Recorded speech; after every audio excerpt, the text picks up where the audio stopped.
Welcome back to ML Miller Frights. This is ML Miller.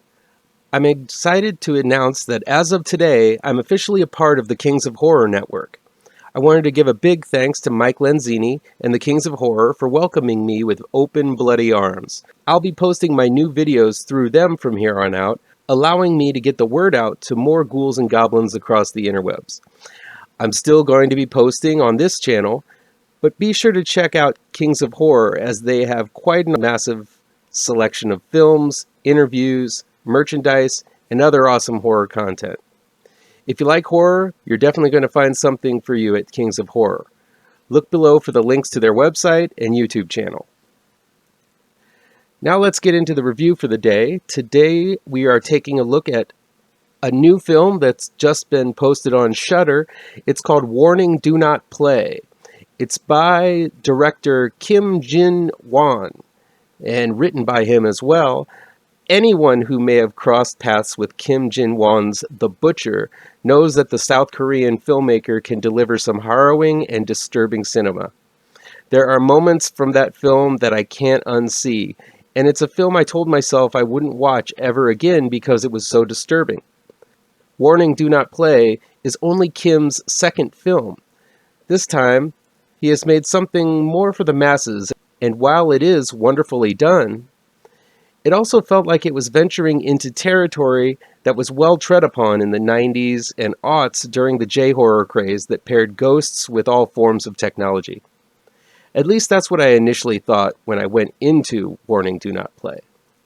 A young director, Mi Jung, played by Yi Ji-seo, is in a pinch and has to come up with an idea for a new film ASAP, lest her and her business partner lose their contract with their production company. It is in this moment of desperation that she hears about a lost student film made a decade ago that is said to be filmed by a ghost named Soon Mi. After finding the lost film, Mi Jung finds herself haunted by the exact same ghost.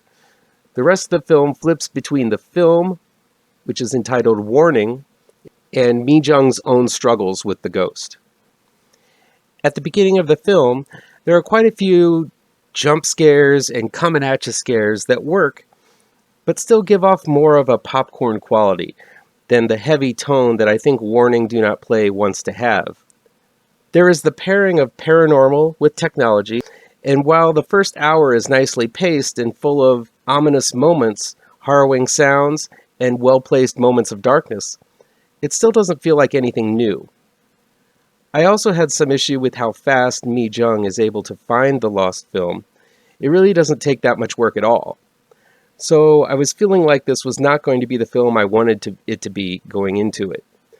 But right about at the halfway point of Warning, Do Not Play, Jin-won throws some curveballs that really pumps up the intensity, the horror, and the utter originality of it all.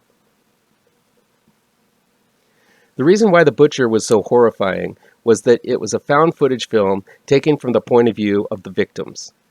The latter portion of the film has the cameras literally nailed to the heads of the victims, so there was no way for the camera to be dropped, and you caught all of the screaming, yelling, torture.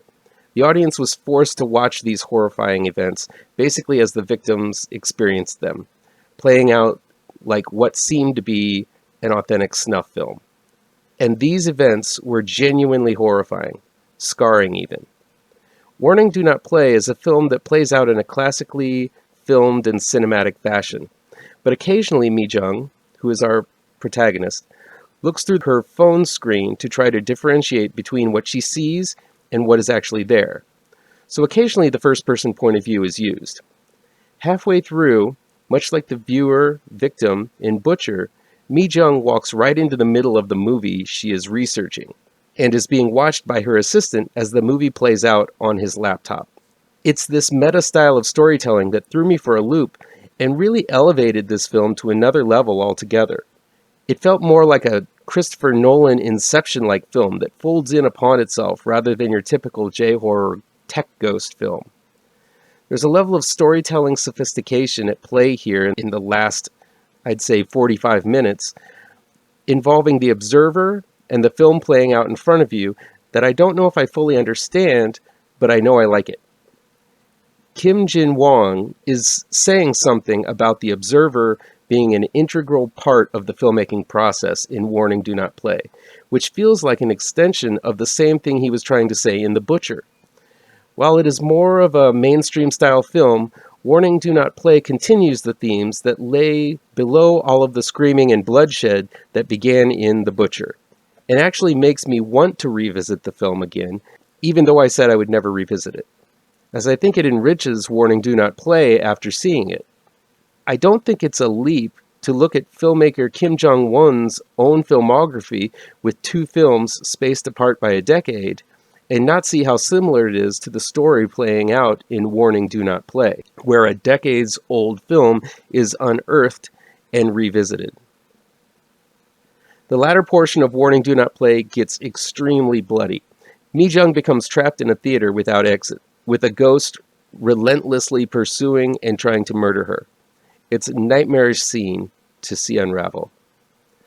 Yi Ji-seo, who plays Mi-jung, is small in stature, but damn if she isn't the feistiest little trooper I've ever seen as she fights tooth and nail against Soon-mi, the ghost, and ends up with the scars to prove it. While oftentimes the ghost is visualized as a pale girl with her hair draped over her face, Soon-mi is much scarier, with bright blue eyes and not an inch of her uncovered with clumps of sticky blood. Seeing Mi-jung and Soon-mi tear into one another is a final battle for the ages. While the beginning of Warning Do Not Play felt all too familiar, I ended up being surprised by the last half of it. Kim Jin-won has unleashed an unforgettable monster with Warning Do Not Play that pulls no punches and has a rather diabolical take on cinema itself. The metatextual ending plays out beautifully, forcing you to think about the power of the observer and wondering if a film is made and not seen, is it a film at all? Kim Jin-won answers that question here in ways deeper than I expected. Is Warning Do Not Play his autobiographical response to the decades of time in between the films he made? Maybe. What I do know is that I cannot wait to see another one by this visionary filmmaker as he continues to blur the complex relational roles between observer and the cinema playing out on screen. See this movie. That'll be it for this installment of ML Miller Frights. If you dug this video, click the like button below. Share this with your pals across social media, and please subscribe and hit the bell for notifications to be alerted to when future videos drop. Until next time, thank you for watching, and take care.